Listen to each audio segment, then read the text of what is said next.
O mundo está hoje lidando com uma crise mundial, com uma pandemia, e como que isso está sendo na África? De que forma a pandemia está impactando os países que a MME atua? Ok. Bom, nós atuamos lá em 4 países especificamente, Moçambique, Malawi, Zimbábue e Zâmbia. Todos esses países, eles assim estão sofrendo uma questão que é o fator da fome. Estou já entrando nisso só para dizer que eles já estavam na questão da fome. E o que aconteceu com a chegada, então, do vírus foi que entrou o estado de emergência, né, e eles acabaram por ficar, então, de quarentena, enfim, e aí agravou ainda mais, porque a fome já estava, não é, já era uma realidade lá, e aí agravou ainda mais a questão da fome, porque as pessoas, muitos lá, eles trabalham com trabalhos informais.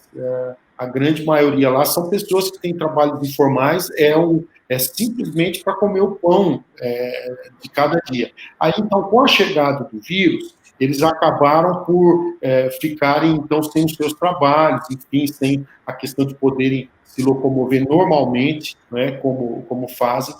Graças a Deus, Luana, que o vírus ele não entrou forte lá, porque se entrasse, aí seria algo avassalador, não é? Então, o vírus não entrou com força lá. Para mim, o que mais está sendo muito desafiador é a questão da fome. A questão da fome, sim, é um fator muito complicado lá que nós estamos vivendo, o desafio. Então, para mim, o que eu posso, então, resumir, eu acredito que o maior problema que o vírus ainda agravou foi a questão da fome. E aí, claro, a gente fala que a questão da fome é uma questão básica de sobrevivência, né? Então, é muito grave, apesar de não termos números altos de contagiados, de mortes, enfim, mas aí a questão da fome é algo muito complicado que está acontecendo lá. Então, principalmente, eu posso dizer, a gente está em contato com nossos pastores diariamente, inclusive fazendo aí entregas, né, da qual até mesmo o Portal Guia me tem podido noticiar também, né, e até mesmo o próprio pastor Marcos Correia aí tem sido alguém que tem compartilhado, inclusive, ajudado a que alimentos cheguem lá. Então, sim, inclusive nós estamos exibindo agora uma notícia, né, que nós publicamos a respeito dessa ação. Conta isso. mais um pouquinho sobre essa ação. Ok. Bom, essa ação aí foi o início, né? Foi o início, aliás, eu creio que foi a segunda ou a terceira distribuição, aí essa foto aí mesmo que está, alimento chegando em Búzios, né? Aí ele já então o lugarejo é próximo à beira, mas aí tem que se chegar de barco até lá, e é um local, então, muito pobre, como muitas partes, mas lá pelo princípio, né, deles precisarem, então, do barco, enfim, nós tivemos que pegar o milho, comprar, né, lá na beira, levar de barcos para que a população, então, pudesse ter alguns lugarejos lá que nós ajudamos. Então, essa foi uma das primeiras ações. Depois dessa, Luana, são diversas, né? Diversas ações que estão acontecendo. Essa semana mesmo, nós já fizemos algumas, até queríamos ir para o Malawi, fomos impedidos, né, de estar indo para o Malawi nessa semana, mas esperamos na próxima semana poder ter a liberdade já para a gente poder ir para lá, porque a questão de fronteiras fechadas, enfim, não é questão, então, daquilo que o governo impôs para eles, que tem dificultado que chegue a alguns lugares, mas nós temos conseguido fazer distribuição em muitos lugares, principalmente Moçambique e também da Zâmbia, até agora. Por que a África precisa tanto de tantos missionários? Né? Existe muita gente ainda na África que nunca ouviu falar de Jesus? Sim, há uma realidade, claro, a gente sabe que a África tem sido foco, e até pela muitos lugares ser bastante aberto, nem toda a África é aberta, tem lugares muito complicados, né? Mas boa parte de África existe uma grande abertura. E claro, por ter essa abertura em muitas partes, a África acaba por ser um dos continentes, sim, mais evangelizados, mas com certeza há uma grande necessidade, sim. A África precisa de missionários, sim. Agora, eu creio, João, que na nossa ótica, acima de tudo, de missionários nativos, certo? O que nós compreendemos é que, por exemplo, eu vou falar do meu caso mesmo. Eu estou, já desde que a missão iniciou, trabalhando com a missão, né, a partir de Portugal, na época, desde de 99, 2002 eu vou para lá. Eu até me dispus ao Senhor para ir para lá. Mas aí eu fiquei, conversando com o senhor, enfim, tudo mais, eu fiquei pensando, a maior parte dos lugares que nós vamos são dialetos. Quantos anos eu iria para aprender um dialeto? Eu, por exemplo, já não tenho dificuldade em línguas.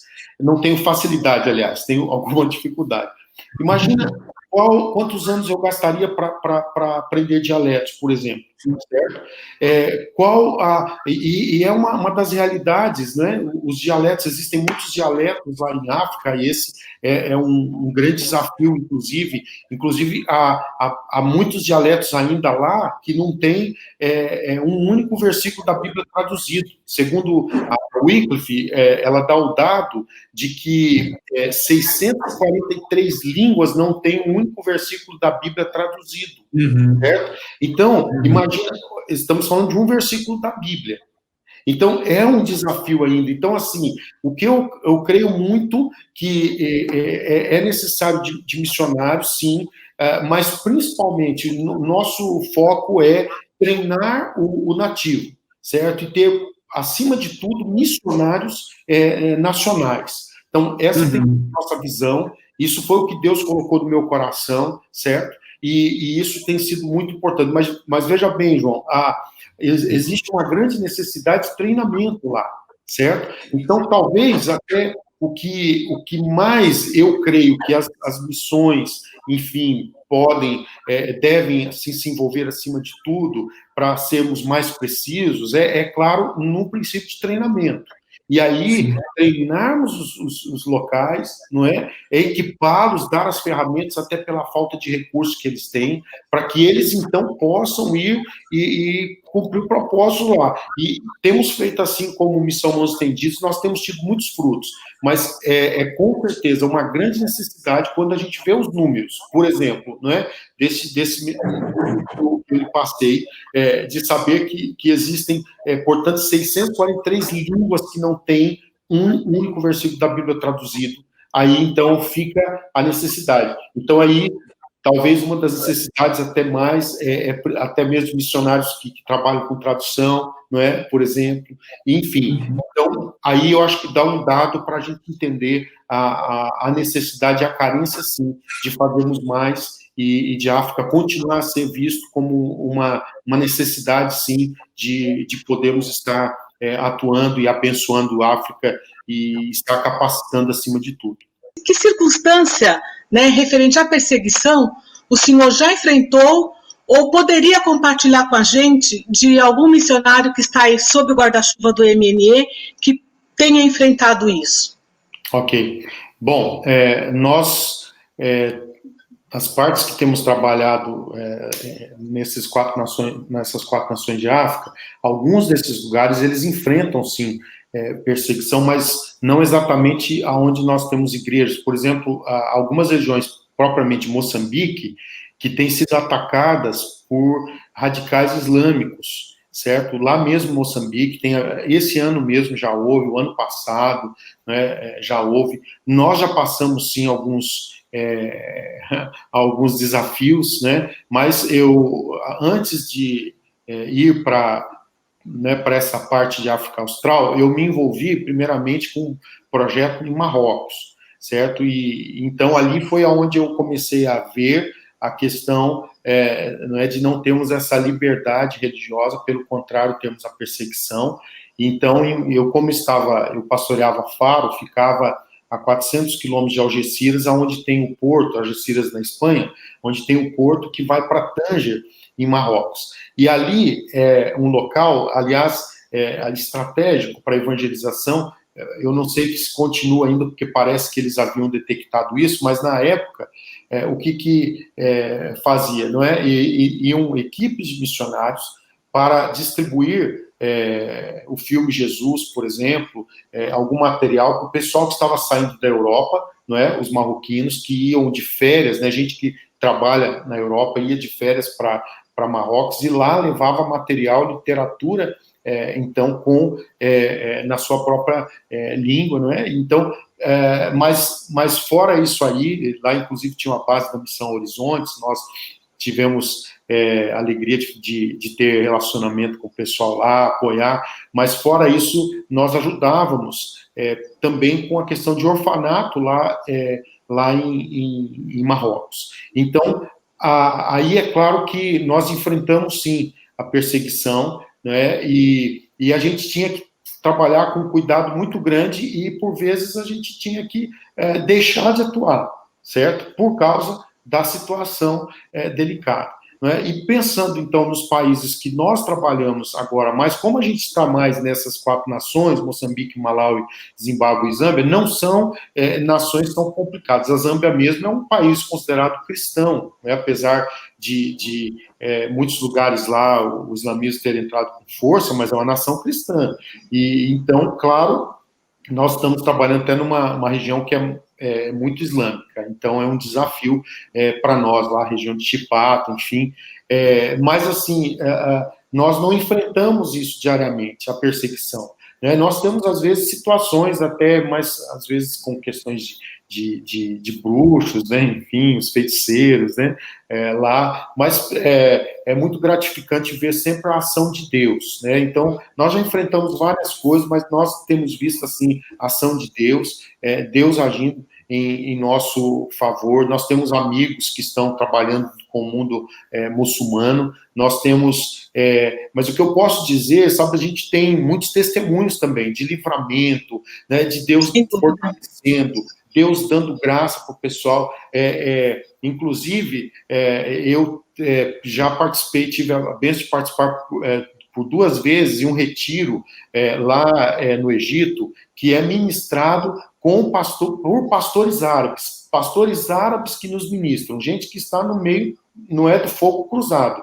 E olha, são tantos testemunhos que a gente vê de gente que está lá no dia a dia, né, como você perguntou, de amigos, enfim, de missionários conhecidos. Então, eu tenho vários, tanto missionários como pastores locais, como no caso de Oriente Médio, que nós temos assim, o contato, mas sabe, nós temos muitos testemunhos da manifestação de Deus e de ver gente que nesse tempo está sendo usado por Deus para poderem estar ganhando muitas almas. Inclusive, no Egito, tem um pastor, o pastor Samé Maurice, da igreja Carlos Eldobara, uma igreja presbiteriana lá no centro de Cairo. Esse homem é um apóstolo, é um homem, assim, realmente de Deus, e ele diz, assim, que a gente não deve orar para cessar a perseguição, certo? Porque o que eles têm visto, que através disso tudo o evangelho está fluindo, né? E eles estão lá vivos e ativos, é impressionante.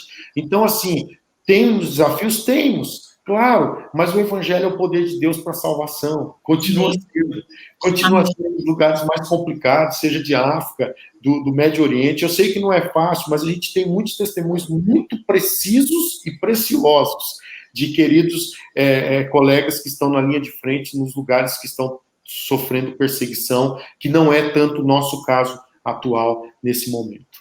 Mesmo sem entrar, tem muitas coisas em África que, na realidade, não podem nem ser falados, né? A gente sabe disso, a gente vai em regiões que tem certas coisas que a gente não pode falar, porque quem fica lá pode pagar o preço. Mas a dificuldade, por exemplo, uma vez nós fomos passar a divisa com Moçambique, Malawi e Moçambique, e eles cismaram com a gente. E dessa última vez que eu não estava, o pastor Elias, Elian, Ramacés, quem estava mais? O Wilson, né? Pastor Cláudio.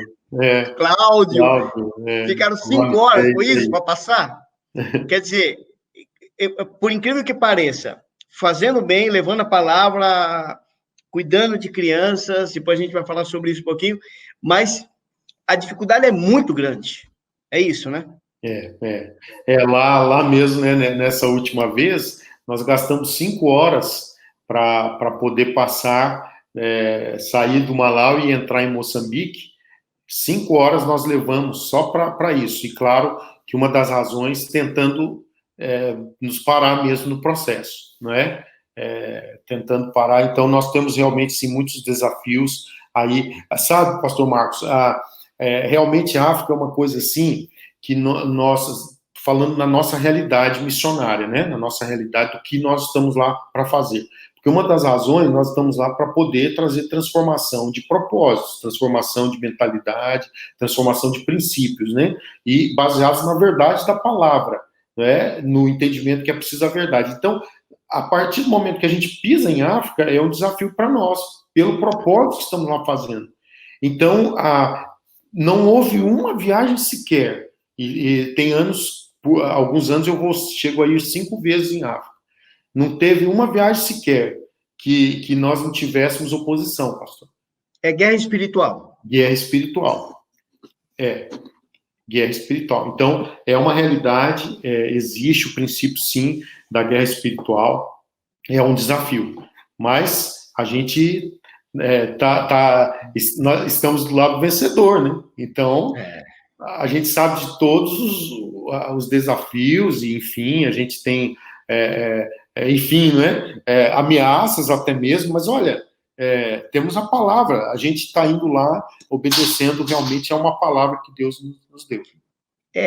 Então, baseado nisso, né, que vocês estão comentando aqui, eu me lembro que uma vez eu externei uma preocupação em África, nós estávamos juntos, e eu externei, você disse assim, quem nos mandou aqui?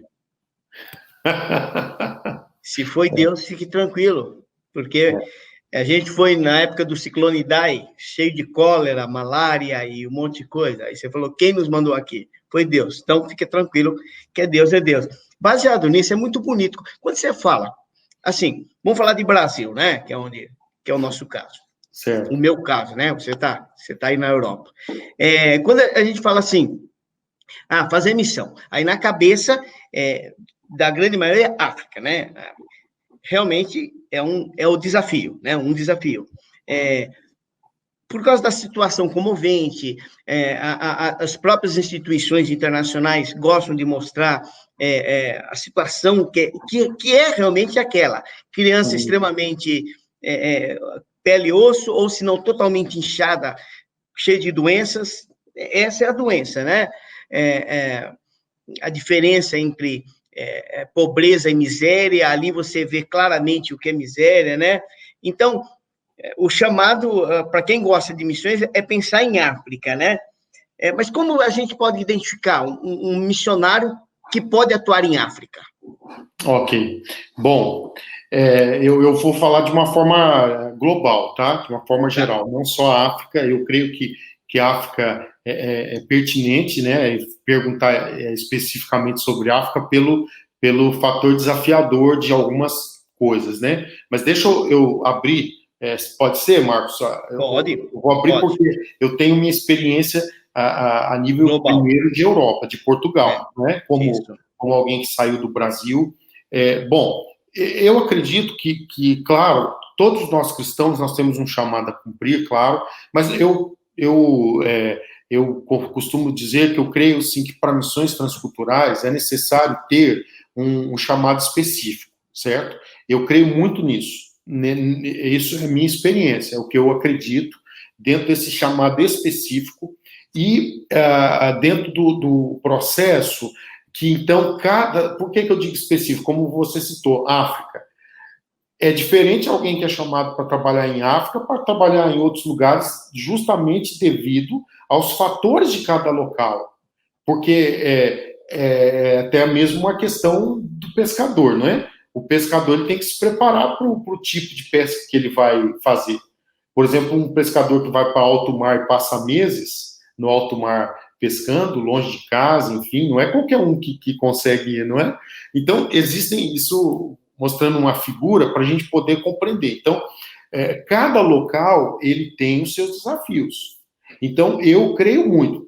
Então, eu quis até abrir na questão mais global, dentro da minha experiência aí de estar um pouco envolvido com muitas nações, no contexto mesmo de Portugal, tem muita gente que acredita que é igual ser pastor no Brasil e ser pastor em Portugal.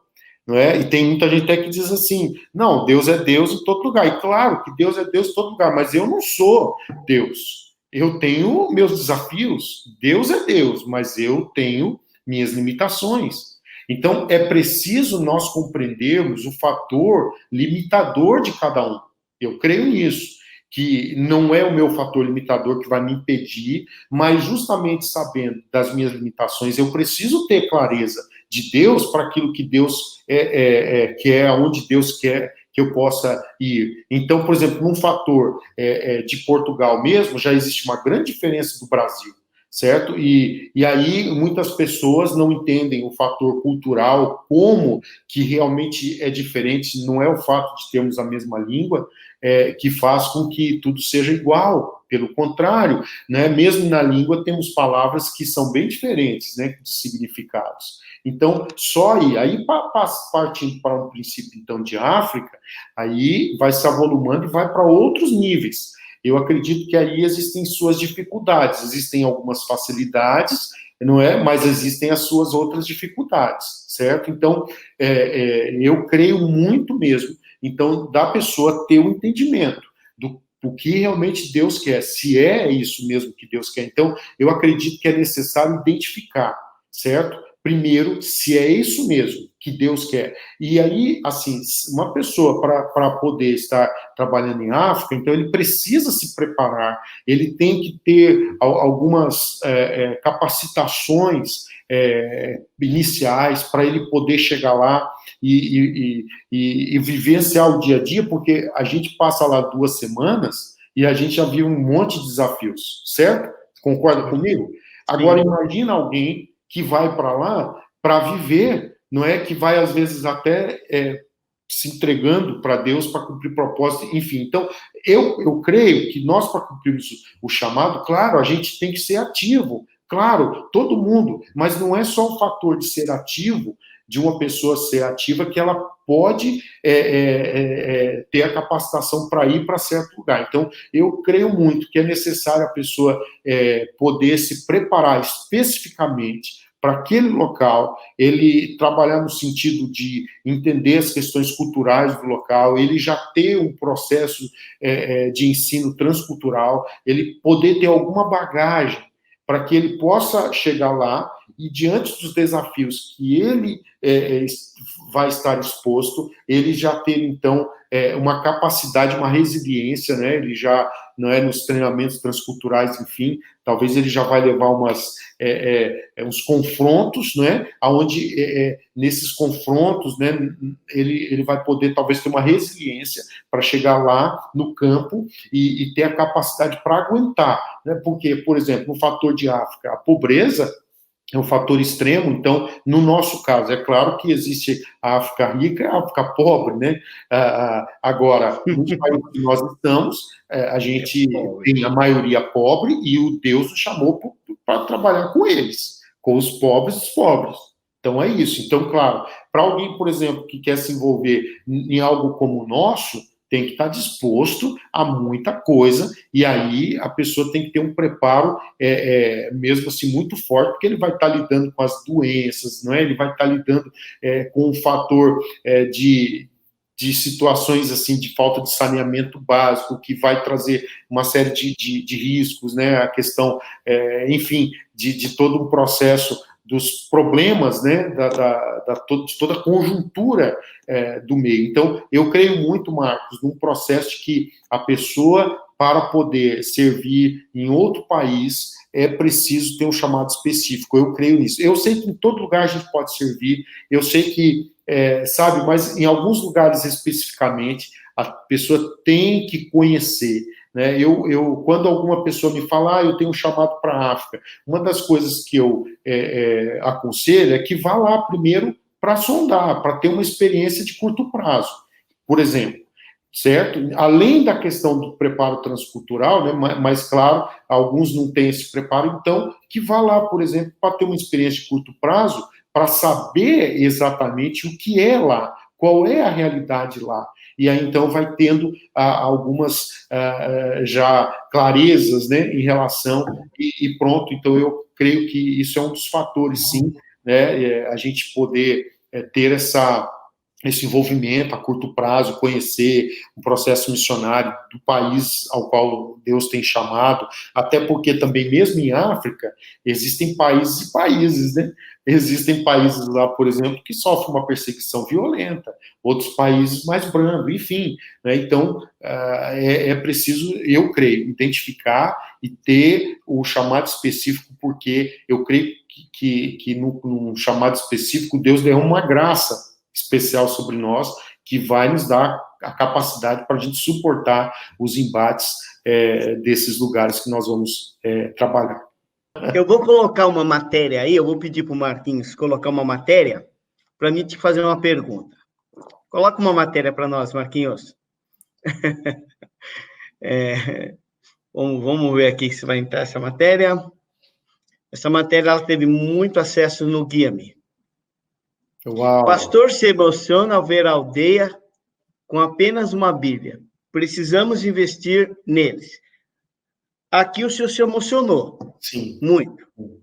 O senhor quer a gente brinca, né? Quando a situação aperta, chama o Elias, né? O Elias ou o Cláudio. O Cláudio também gosta de bater forte. Chama o Elias, que o Elias segura o tanco. Mas aqui você se emocionou.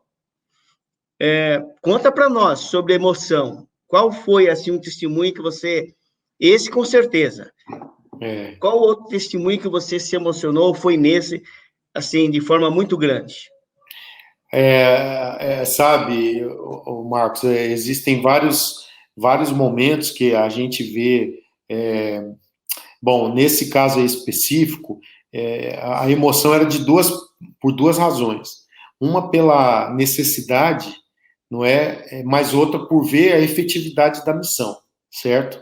Ela tem, não é? Eu estou vendo aqui, não é só o que dá para a imagem, né? E então é muito precioso. Por quê? Porque, por exemplo, as Bíblias que tínhamos ali naquela aldeia, eu creio que eram 3, foram Bíblias que nós doamos para eles. Esse pastor, ele, por exemplo, essa igreja está sendo plantada, já é um pastor que é a segunda igreja que ele está plantando, sabe? Então, é uma realidade assim mesmo bem, não é uma questão assim de ver a efetividade, ou seja, pelo menos tínhamos Bíblias. E, claro, a gente se emociona de ver que tinham jovens lá, Marcos. Sabe o que é um jovem de não ter Bíblia, não é? E você sabe que, né, nós passamos por perto, eu creio que nessa aldeia você não chegou, né? Você não estava lá nesse dia. Não estava. Mas não. Você chegou perto dela, nós fomos até Vanduze, lembra? Isso, lembro. Isso, Vanduze nós fomos lá. Então, aquela igreja de Vanduze foi a partir daquela igreja que essa aí foi plantada, certo? Então, a gente se emociona de ver, assim, ainda lá não é um lugar tão remoto, não é um lugar tão distante. E aí a gente vê a carência, certo? A gente vê a carência. Então, a igreja sem portas, sem janela, meu Deus, e que nós ganhamos de presente abóbora, cará, inhame. Não, é o coração, né? Aí você vê, e aí tem, sabe, Marcos, deixa eu até dizer o seguinte, tem muita gente que fala assim que a África não tem jeito, sabe? E eu discordo em gênero e grau, eu discordo. A África tem jeito sim, até porque os testemunhos que nós vemos, é claro que a gente tem muitas tristezas, a gente tem muitas situações que, enfim, nem vale a pena, que são desgastantes. Mas, por outro lado, por exemplo, como essa igreja aí que estava sendo plantada, por outro lado, nós temos testemunhos assim muito precisos de uma manifestação de Deus com gente que está sendo transformada, gente que está fazendo a obra de Deus por amor. Gente, olha aí os jovens, né? Mostrando aí os jovens, olha a pobreza da aldeia. E não era uma aldeia distante, certo? Olha ali as mamãs ali, né? Sentadas no chão. E eles trouxeram algumas cadeiras para nós sentarmos, né? Mas, assim, a necessidade de ver que ainda não sendo um lugar tão distante e tendo a necessidade de Bíblias. Por quê? Porque uma Bíblia lá custando a volta de $8, por exemplo, é um grande desafio, né? Gente que, ô Marcos, sabe, a gente vai lembrando, por exemplo, você chegar a dar uma bicicleta para um pastor com 60 anos que nunca teve uma bicicleta, Marcos. Mexe. Eu tô lá, eu já vi muita coisa, mas isso mexe. Continua mexendo comigo. Aquele pastor... Continua mexendo na necessidade de Bíblias e bicicletas, enfim. Aquele pastor que tem a arcada dentária toda exposta. Não, meu Deus. Né? São coisas que... E prega o evangelho, né? Isso. Ele, né, tem uma deficiência já desde nascença, e claro, ele não tem a possibilidade que temos, sabe? E aí é outra questão, Marcos, de ver pessoas que passam a vida inteira, sabe, com coisas que poderiam ser corrigidas, entende?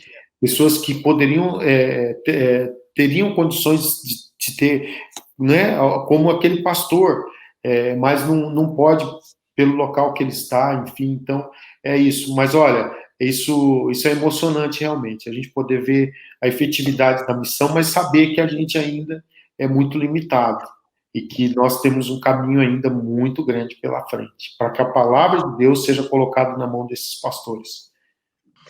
Pastor Elias, as pessoas que quiserem contribuir, por exemplo, pessoas que lógico, não conseguem ir para a África ou fazer missão, mas as várias formas de contribuir. E uma delas é financeiramente também. Eu falo isso porque eu vejo muitas vezes as pessoas, quando a gente posta a matéria dessas ações, né?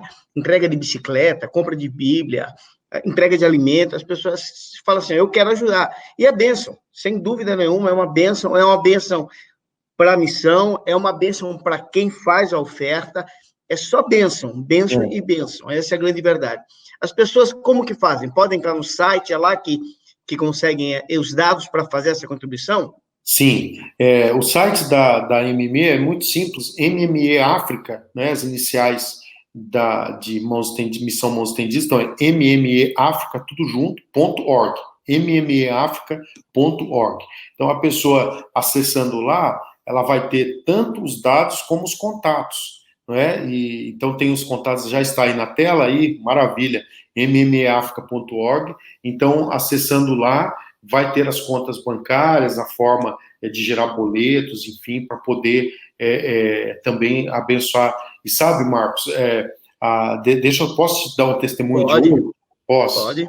Então, no dia das Mães, uma igreja lá dos Estados Unidos, de um amigo também, pastor Marcelo Fernandes, a Home Church, eles decidiram, em vez de dar presente para as mães da igreja, até porque não tinha culto presencial, né? Eles decidiram abençoar uma mãe de África. Então ele me ligou, ele falou, tem alguém que... isso era sexta-feira, e tinha que fazer no sábado. E então ele falou, tem alguém? Eu falei, muitos, mas alguém que a gente possa fazer já? Eu falei, tem. Isso era sexta. No sábado a gente estava levando colchão, a gente que eu falo, né, lá o pastor Adelino, a equipe Sim. lá, colchão, panelas, alimento, capulana, dinheiro, sabe, óleo, enfim, para abençoar aquela mulher. Uma viúva de pastor, certo? Olha só, o ciclone Idai foi em março do ano passado, a casa deles caiu, olha só. Em abril, o esposo dela morreu, o pastor faleceu. Agora, imagina essa mãe com 3 filhos, assim, adolescentes, né? Imagina, certo? Aí, essa igreja, então, abençoou com isso. E aí nós mostramos o vídeo para testemunho, como eu digo, a gente gosta de testemunhar. Aí o vídeo mostrava como era o interior da casa dessa irmã.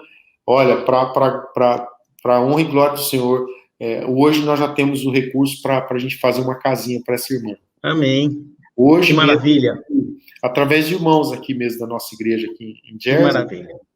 Hoje mesmo eu fui buscar mais um dinheiro, a gente já tem aí, claro que vai ser uma casa simples, de R$15 mil, certo? Mas nós, olha só, em poucos passos de tempo, nós já conseguimos levantar R$15 mil, para fazer uma casinha para essa irmã. Uma casinha simples, claro, mas a casa dela atual é uma casa de palha, entendeu? Então, e olha que testemunho. Foram 2 irmãs da igreja que foram tocadas por Deus. Uma delas é viúva, sabe? Uau, cara, é fantástico. O que você vai falar? Sabe, hoje, né, eu fui, peguei, alguém ainda entregou o envelope, né, e pediu só para eu falar assim, olha, quando a casa estiver pronta, só fala para essa irmã, a irmã Rita, Rita é o nome dessa viúva, só fala para a irmã Rita que Deus mandou eu compartilhar o amor dele, que Deus não se esqueceu dela. Nossa. Isso foi hoje, Marcos. Então, sabe, são ações como essa, ou seja, que a gente pode fazer a diferença na vida de uma pessoa. Eu tenho testemunhos, assim, quase que diários, assim, de coisas como essa, e a gente está no meio da pandemia aqui, amigo, né? A igreja está fechada, muita gente ainda sem o trabalho, estamos no meio da pandemia, mas nós nos levantamos, a gente já, através da igreja local aqui, nós já conseguimos em alimentos, só em alimentos nós já conseguimos aí, já da igreja local, nós conseguimos, eu creio que já quase atingir aí a meta de 40 mil reais da igreja local. E não é que somos uma igreja grande, não somos uma igreja grande e não temos a grande arrecadação e nem dinheiro a gente tem de um mês para o outro para a igreja se manter. Mas a gente tem fé e temos nos movido e visto um povo generoso, um povo que está olhando para o alto e que está vendo que no meio disso tudo Deus está movendo com milagres na vida deles também, gente que tem os seus desafios, mas estão podendo fazer alguma coisa por África. Então, com certeza, muita coisa. A pessoa pode doar uma Bíblia, não é? Pode doar uma bicicleta, pode doar uma cesta básica, pode doar alimentação para um mês, não é? Pode, por exemplo, com $50 já vai garantir pelo menos o alimento básico de uma família, não é? Com $100 abençoa um pastor num treinamento dele, que vai de 6 em 6 meses, a gente tem um desafio, por exemplo, se forem 300 pastores, a gente precisa de $30 mil só para um seminário, entende? Então, são vários desafios, a gente tem as construções das igrejas, reconstruções, no ciclone caíram cerca de 100 igrejas, a gente está ajudando a construir igreja até hoje, tem igrejas que estão ainda sem construção, então tem muito desafio, mas eu creio que podemos sim fazer alguma coisa. Então, você que desejar fazer alguma coisa, que Deus tem tocado no seu coração e quiser fazer parte dessa transformação do que Deus está fazendo em África, você pode fazer, mesmo em Ratone, não é? Mesmo em Ratone, onde temos o desafio, né, Pastor Marcos, que está aí convosco, que está me entrevistando, assumiu o desafio pessoal de poder levar a cabo uma missão pelo toque do Senhor, né? Necessidade sim, mas não como principal, mas principalmente por ouvir ao Senhor, e então temos lá o desafio do apadrinhamento das crianças do Ratone, da construção, né, de Ratone, lá em Moçambique nós vamos construir mais um centro de acolhimento também, nós, né, como missão deixamos de ter entregamos mas queremos ter um outro lá, vamos em frente. Então, são muitos desafios. E não é porque nós temos, a Missão Mãos Estendidas, aliás, nasceu de um projeto missionário já, né, Igreja em Portugal, com sua simplicidade, mas, sabe, o nosso Deus é grande. Então, a única coisa que a gente precisa é ouvir o Senhor, olhar para o alto e saber que ele tem os recursos e não faltará os recursos, e a você que Deus está tocando no coração, é um prazer a gente poder se envolver mesmo com a obra de Deus pelas nações, e eu creio que o que Missão Mãos Estendidas tem feito realmente tem sido relevante, e é uma terra fértil, sim, para que a gente possa semear e colher frutos para a honra e glória do Senhor, e frutos para a eternidade.